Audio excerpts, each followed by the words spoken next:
세상에서 가장 괴로운 일이 어떤 일일까요?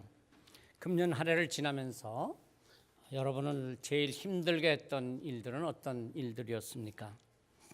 먹을 것이 없는 굶주림, 질병으로 인한 건강의 상함, 또 계획했던 대로 일이 되지 않는 안타까움, 또 자녀들의 어려움 등등, 그렇죠. 모든 것들이 다 우리의 삶의 괴로운 일들입니다.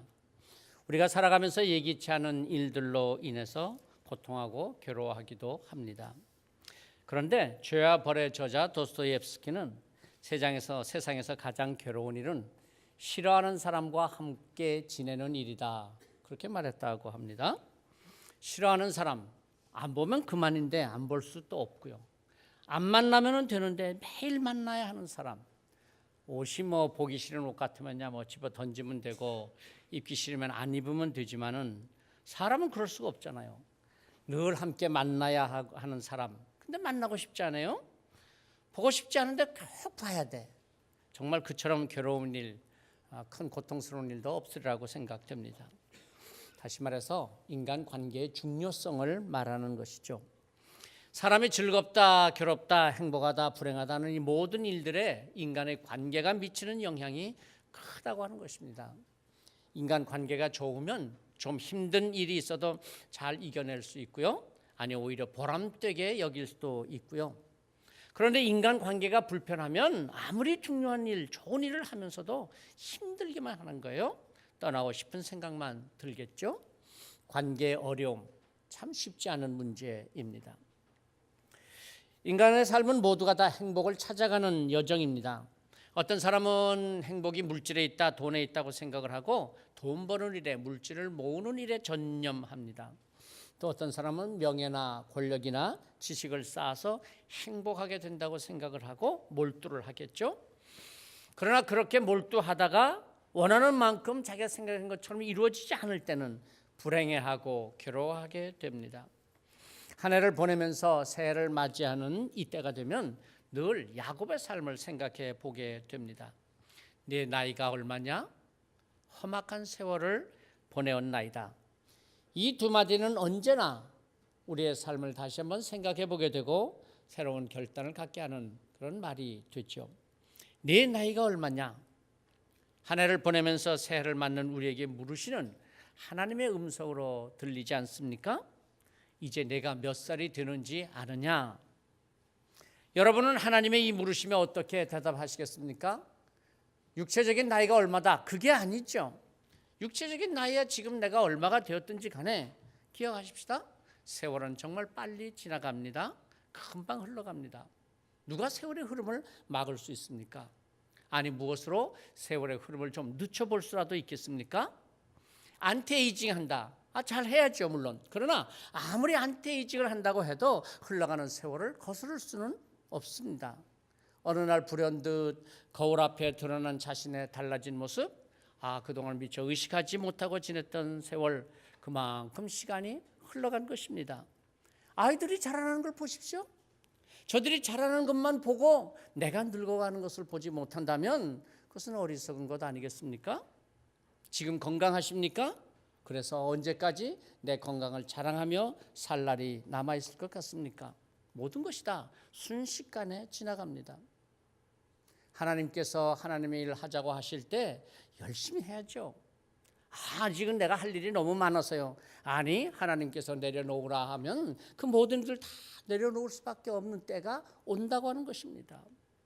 여러분 모세의 고백을 기억하십니까? 주께서 말씀하시기를 너희 인생들은 돌아가라 하셨사오니 주의 목전에 천년이 지나간 어제 같으며 밤의 한순간 같을 뿐이니이다. 그들은 잠깐 자는 것 같으며 아침에 돋는 풀 같으니이다. 푸른 아침에 꽃이 피어 자라다가 저녁엔 시들어 마르나이다. 우리의 연수가 70이요 강가르면 80이라도 그 연수의 자랑은 수고와 슬픔뿐이요 신속히 가니 우리가 날아가니이다. 우리에게 우리 날 계수함을 가르치사 지혜로운 마음을 얻게 하소서. 시편 90편 3절에서 12절에 있는 말씀들이죠. 야곱에게만 130년의 세월이라는 게 그렇게 순식간에 지나가게 간 것이겠습니까? 아니요, 우리는 130년까지도 가지 못할 것 아니겠습니까? 더 짧게 지나가 버릴 인생입니다. 지금 내가 몇 살입니까? 나를 계수할 줄 아는 자가 되라고 하십니다. 나이값 좀 해라, 그렇게 들리지는 않으십니까? 험악한 세월을 보내었나이다. 금년 한 해를 돌아보는 지금 우리의 심정이 어떻습니까? 야곱처럼 참 힘든 시간이었네, 그러시겠습니까? 아니, 참 행복한 시간이었습니다, 그렇게 말하겠습니까? 우리가 우리의 일생을 다 살고 났을 때 정말 나의 삶을 어떤 말로 회상할 수 있을까요? 참 중요한 문제 아니겠습니까? 자신의 일생을 돌아보면서 험악한 세월이었다고 회상하는 야곱은 자신의 삶이 그리 행복하지 못했다는 그런 표현이겠죠. 그런데 사실 야곱은 평생토록 행복하기 위해서 무척이나 애썼던 사람입니다. 하나님의 복을 받으려고 너무나 애쓰면서 살았던 삶입니다. 복을 얻기 위해서 그는 그래서 가까운 사람들과의 모든 관계를 다 희생했습니다. 형과의 관계, 아버지의 관계, 그리고 삼촌 집에서의 삼촌과의 관계, 마지막에는 자녀들과의 관계조차도 다 깨어졌습니다. 복을 얻기 위해서. 야곱이 그토록 복을 받으려고 노력하면 노력할수록, 그런데 오히려 다른 사람들과의 관계는 더욱더 깨지고 말았고, 복을 받으려고 노력하면 노력할수록 오히려 더 어려운 형편이 이루어져 갔던 것입니다.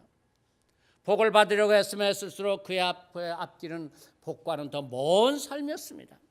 그리고 그의 생이 끝나갈 무렵 애굽의 바로왕 앞에 섰을 때 자신의 삶 130년의 삶을 돌아보면서 참으로 험악한 삶이었다고 고백하기에 이르렀던 것이죠. 그토록 복을 받기 위해서 애썼던 자신의 삶을 정리하면서 그래도 복된 삶이었다, 아니요, 험악한 세월이었다고 고백합니다. 뭔가 이상하지 않습니까? 야곱이 그토록 복을 얻으려고 했었음에도 불구하고 그는 왜 험악한 인생길을 걷게 되었느냐는 말입니다. 보십시오. 리브가가 야곱과에서 쌍둥이를 임신하였을 때 엄마 뱃속에서 둘이서 서로 싸웠다고 했습니다. 엄마 리브가가 너무나 힘들어서인지 하나님께 묻습니다. 이럴 경우 하나님, 내가 어찌해야 할까요? 그랬더니 하나님께서 이렇게 말씀하셨습니다. 창세기 25장 23절입니다.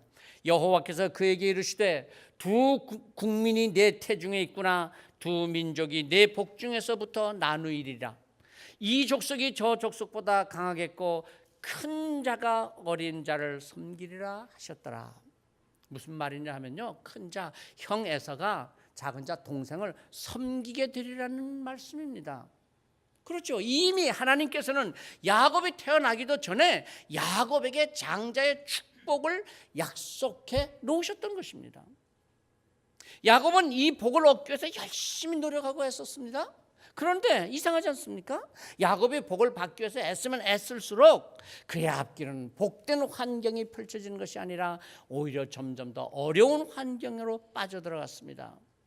복을 받겠다는 야곱의 그 애씀, 아니 그냥 복 받겠다는 노력 정도가 아니라 그야말로 쟁취하겠다는 것이고 남의 복이라도 내가 빼앗겠다는 그런 태도 아닙니까?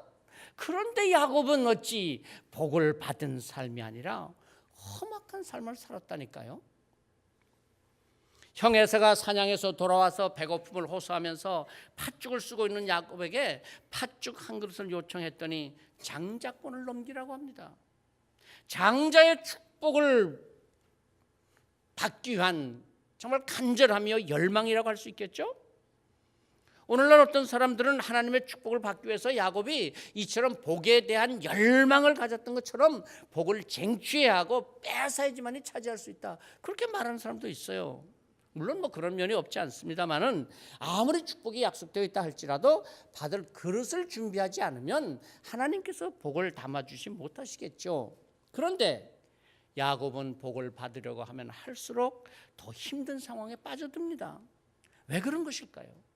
그토록 복을 사모하는데 왜 약속되어 있는 복조차도 받지 못하고 점점 상황은 어려워져만 가고 평생 살고 난 자신의 삶에 대한 마지막 결론은 험악한 세월을 보내었나이다, 그렇게 말하게 되었을까요? 노안으로 잘 보지 못하는 아버지를 속이고 양털을 팔뚝에다가 감고 그리고 아버지에게 들어가서 장자에게 주는 축복의 기도를 받아냅니다.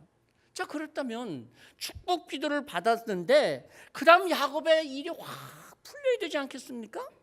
아니, 야곱은 더 힘들어집니다. 사랑하는 엄마와 아버지를 떠나서 도망쳐야 했습니다.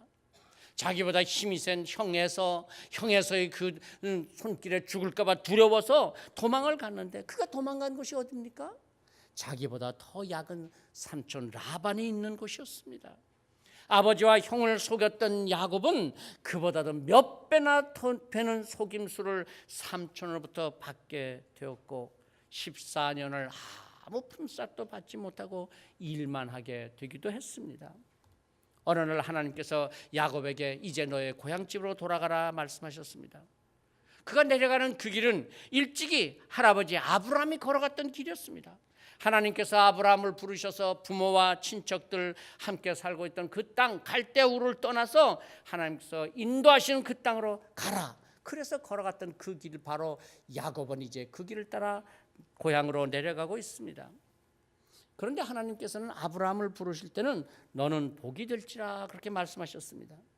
이전의 성경에서는 복의 근원이 될지라, 요즘 우리가 흔히 쓰는 말로는 축복의 통로라, 그런 의미겠죠.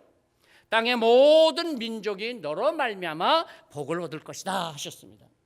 그럼요, 모든 인생은 이 복을 받기 위해서 애씁니다. 행복한 삶을 꿈꾸면서 어디에서 행복을 찾을까, 어디서 복을 받을까 그럽니다. 우리나라도 한때는 서울에 복이 있다 그래서 모든 사람들이 지방에서 서울로 그렇지 않습니까? 아들을 낳으면 서울로 보내고 말을 낳으면 어디로 보내요? 제주도로 보내고 뭐 그런 말도 있었지 않습니까? 그래서 다 서울에 복이 있다, 서울에 복이 있다. 서울로 올라왔습니다. 물질도 교육도 문화도 서울 가야 복을 받는다. 그래서 서울로 모여들었습니다. 한때는 미국에 복이 있다. 그래서 미국으로 다 이민 갔잖아요. 그래서 코메리칸 드림이라고 하는 그런 말도 생겨났지 않습니까? 아니, 서울에 왔던 사람들 서울에 와서 보니까 서울 다 복이 있는 게 아니에요. 강남에 복이 있다. 강남으로 갔습니다. 뉴타운, 이제는 뉴타운이 좋다. 그래서 뉴타운으로 갑니다. 자녀들을 위해서는 학군 좋은 데로 가야 한다. 그래서 좋은 학군에 위장 전입하기도 합니다. 그런데 이렇게 복을 찾아갔는데 정말 복을 받았습니까? 그래서 정말 행복한 삶이 되었습니까? 복의 근원은 아브라함입니다.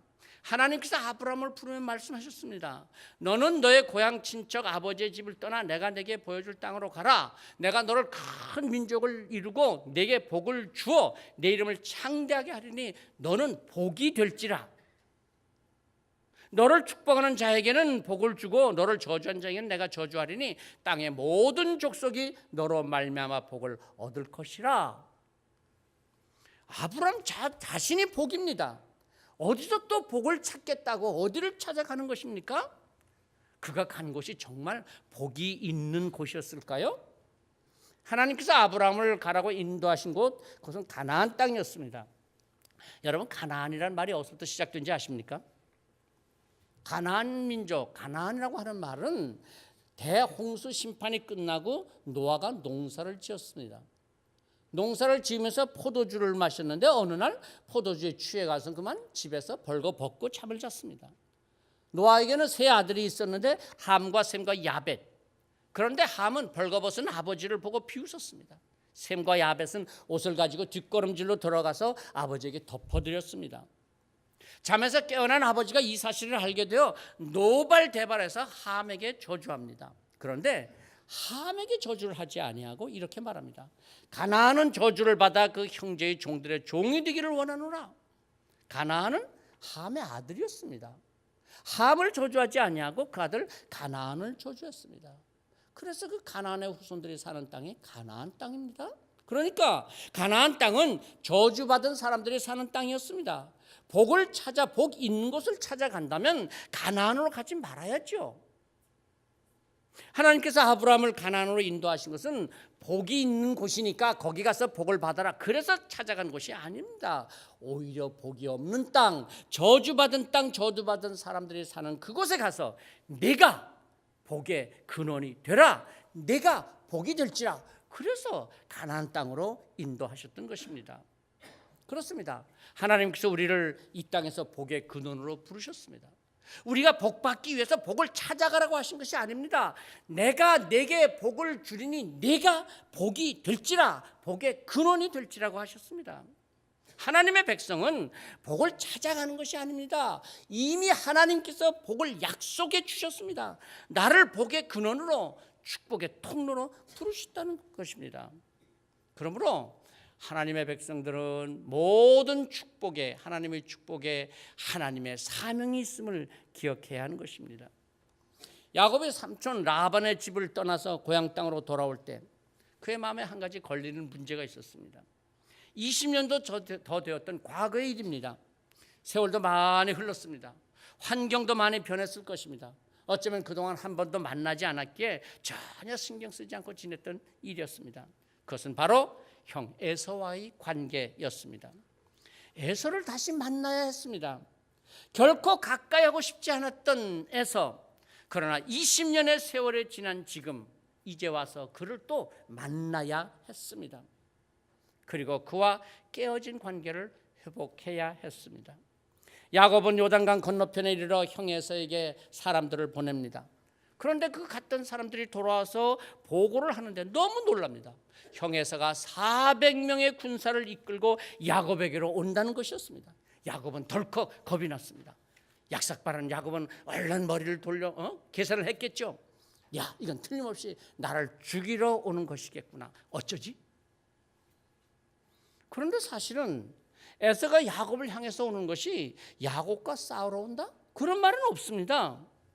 그런데 어떻게 야곱은 이렇게 생각했겠어요? 왜 그랬겠어요? 일찍이 에서 형과의 껄끄러운 관계가 있었기 때문이죠.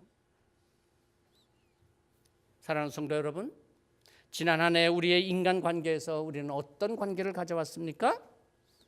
그야말로 가까이 하기엔 너무 먼 당신, 그런 사람을 만들지는 아니했는지요. 직장에서 상사나 아랫사람들 중에서, 아니 심지어 가족들, 친척들 중에서, 아니 종종은 교회에서조차도 나의 에서가 있습니다. 그런데 기억하십시오. 그 에서가 바로 나의 영적 수준을 보여주는 바로미터가 된다고 하는 사실입니다. 그를 피해서 또 다른 데로 간다.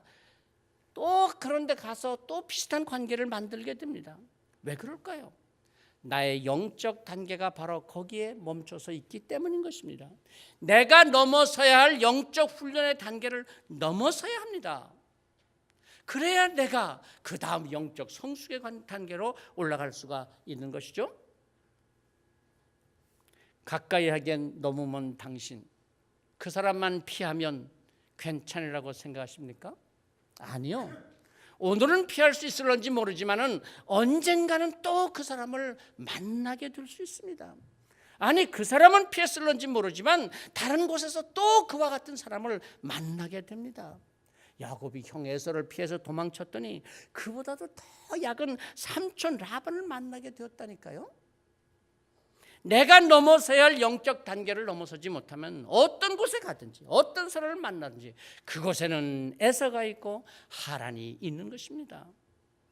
야곱은 에서가 온다는 그 말만 듣고도 그것이 바로 자신에게 불리한 상황이요, 내게 큰 고통을 줄 거라고 생각하게 됩니다.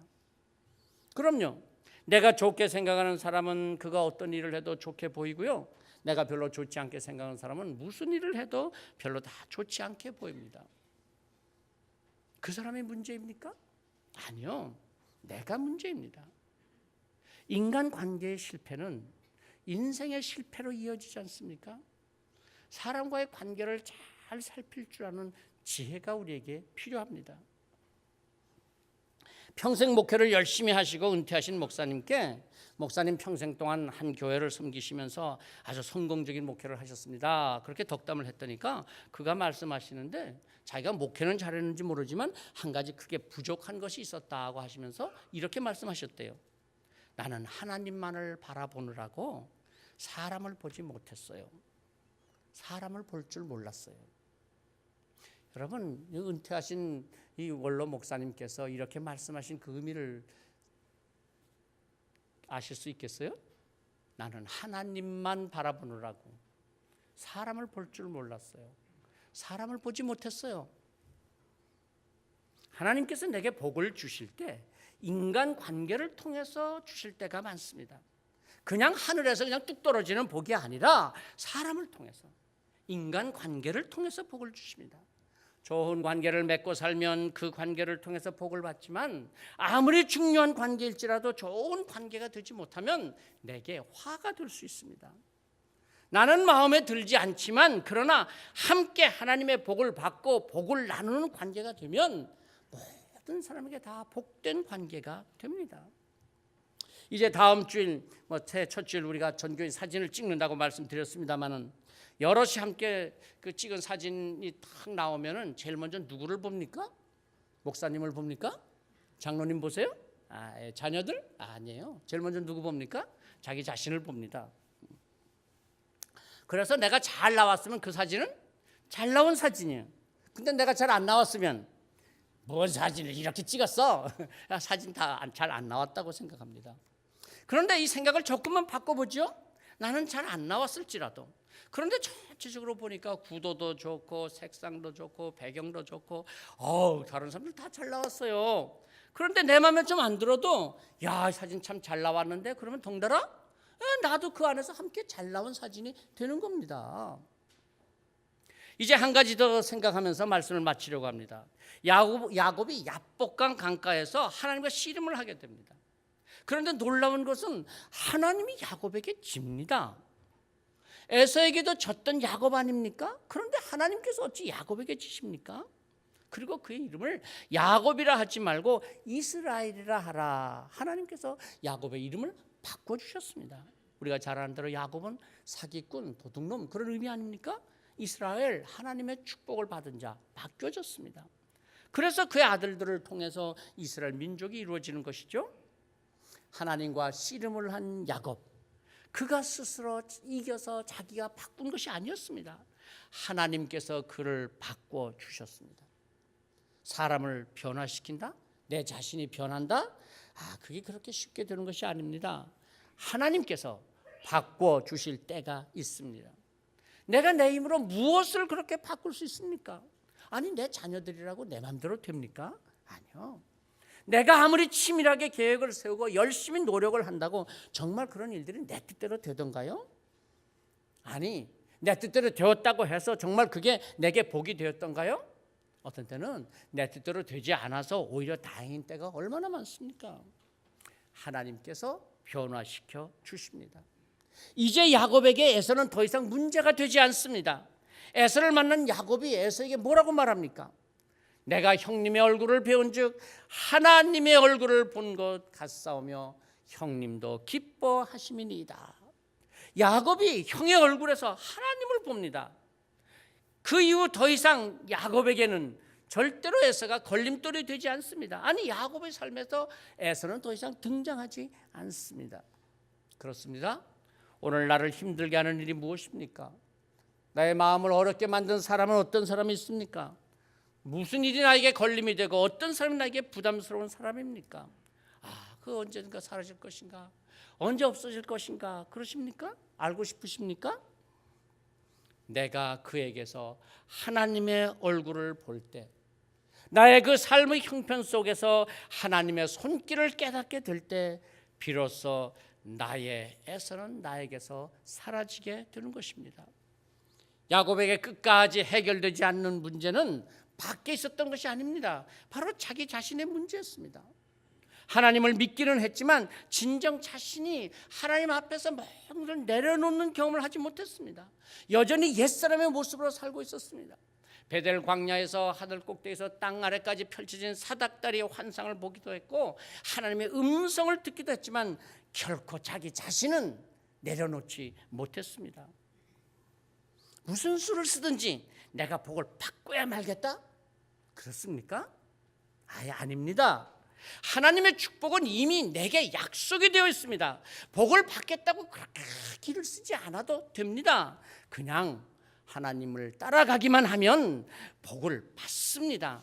그런데 복을 받겠다고 인간관계를 깨트리고 물질 때문에 관계가 깨어지고 사랑하는 여자 그 하나를 얻겠다고 욕심을 부리고, 그래서 야곱이 정말 복을 받았습니까? 그의 삶이 험악한 세월이 된 이유가 여기 있는 것입니다. 그렇지 않아도 될 인생이었습니다. 그렇게 길을 쓰지 않아도 될 삶이었습니다. 하나님의 복을 받은 인생이었습니다. 그렇게 험악한 세월을 보내지 않도록 복을 받은 야곱이었습니다. 금년 한 해를 돌아보며 너무나 나 자신을 내세우며 살지는 않았습니까? 내 생각이 옳다고 해서 소중한 관계까지 깨트리며 내 생각을 관철하려고 하지는 않았습니까?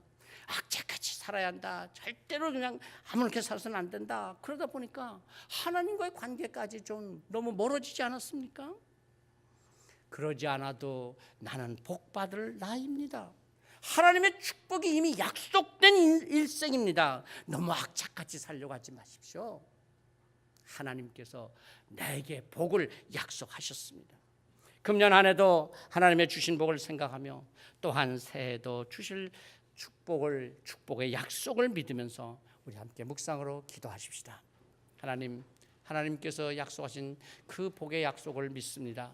하나님을 바라보며 믿음으로 살겠습니다. 모든 사람을 만남의 그 관계를 내가 소중히 여기고 깨트리지 않고 살겠습니다. 하나님께서 그 관계를 통해 축복하심을 믿습니다. 하나님 앞에 묵상으로 기도하십니다.